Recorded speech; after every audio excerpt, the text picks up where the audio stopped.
Anthony Albanese finally got the good news, well, goodish news, that he desperately needed before calling an election almost certainly for April. Finally today, a cut in interest rates. The first such cut in 4 years. The first after 13 rate rises. But just a little cut, just a 1/4%. For someone with $500,000 mortgage, that will save them about $2.60 a day. Do not spend it all at once.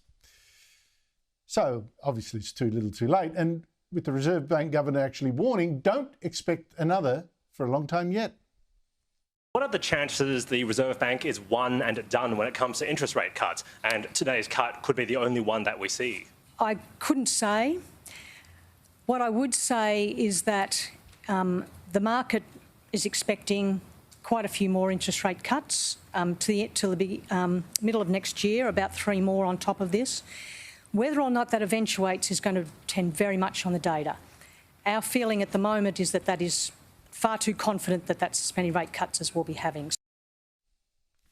That and other clues sounded to me like the Reserve Bank governor was bullied into this decision by government nagging and whatever. The Treasurer, though, rushed out to claim credit.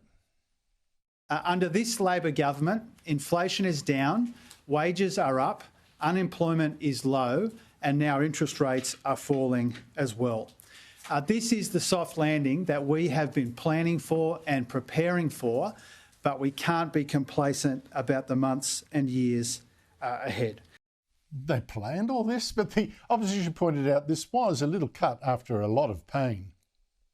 In the course of the last 2.5 years or so, since interest rates have been rising, a typical Australian household has paid an extra $50,000 in interest rates than they had expected to pay. And that has been a huge impost, of course, on Australian families who have been doing it very, very tough. Now, despite the welcome cut today, it's a long journey back to the standard of living Australians had when these interest rate increases began. We've seen 12 interest rate increases under Labor and 1 down now. Well, that seemed to be the view of voters in Dunkley, Melbourne's mortgage belt, who were of one voice today when Sky News asked them. Everyone that was asked, well, the rate cut wasn't going to make them vote Labor. Labor's had their turn. They've stuffed the economy up sufficiently, so it's time for a change. Will Anthony Albanese get your support?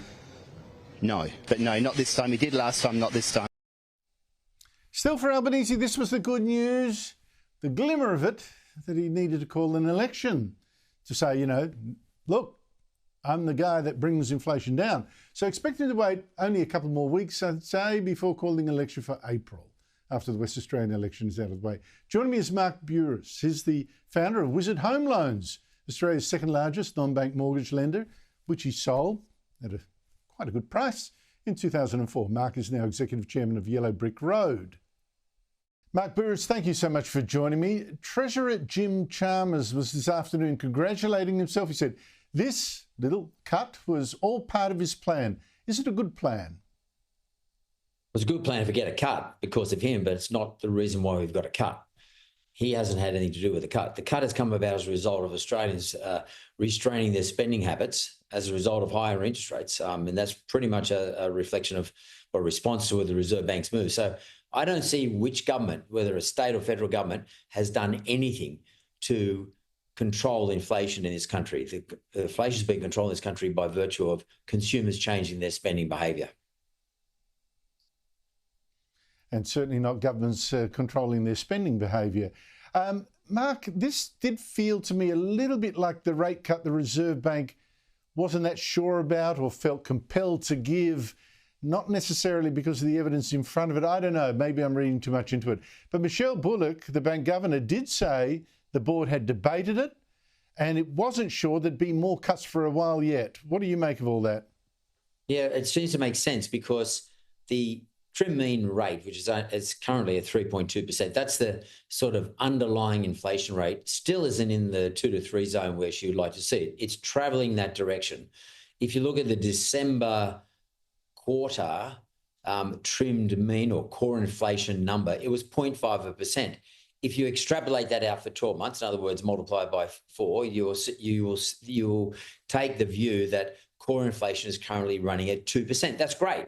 But if you don't do that, you just look at core inflation for the December quarter, look at core inflation for the September, June, and March quarter 2024, core inflation is still at 3.2%. So it depends on which way you go. The debate I reckon that they've had is, should we look at the current data based on a forward-looking position, which gives us a 2% core inflation, or should we look at inflation based on the way we normally look at it, that is historical inflation for the past 4 quarters, including the December quarter, which shows you a core inflation of 3.2. I reckon that's the debate they've had. But Australians have suffered for a long time with really high cost of living, Andrew, and they have, on top of that, suffered for a long time, or at least 3 million Australians have suffered for a long time with a really high mortgage rate, like 12 rate rises coming off the back of a very low rate. And they probably thought, well, let's give them the benefit of the doubt and see what response we're going to get from the consumers. Mark, it just so frustrates me. This country's sitting on so much wealth, oil and gas and uranium and coal and all that, and we've got massive electricity prices. How did that go? But also the basic thing of this country, we've got growth weak according to this Reserve Bank report today. We got productivity terribly low. We've got inflation still a problem. We've got a decade of government deficits predicted. This country should be so rich. What do you think's gone wrong? I think governments have, to be frank with you, all governments, particularly at state and federal level, have certainly been a bit misdirected in where they're concentrating their efforts. I see the way it's going is that governments have actually tried to be popular and satisfy everybody's requests. That is, from every walk of life, those people who, particularly in relation to the Labor Party, because the Labor Party is made up of lots of different groups, and you can't, at the end of the day, satisfy everybody's requirements. It's impossible. I just think that we should have concentrated on a few things like getting our power bills, gas, electricity, etc., getting that secure, firmed up. And we should be the cheapest electricity and power bill definitely in our region, but we're not. We're nowhere near it in terms of our resources.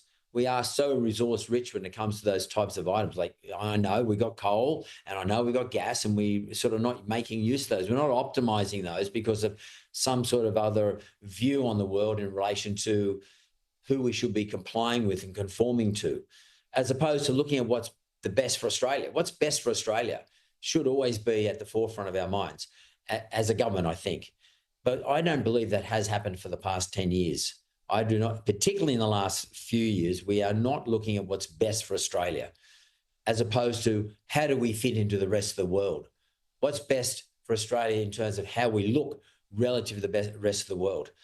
First and foremost should be what's best for Australia. And power bills is number one right now. It sure is. I just can't believe it's like a religious cult. Don't use your natural advantages. I mean, it's extraordinary. Mark Bouris, great to talk to you. Thank you for your time.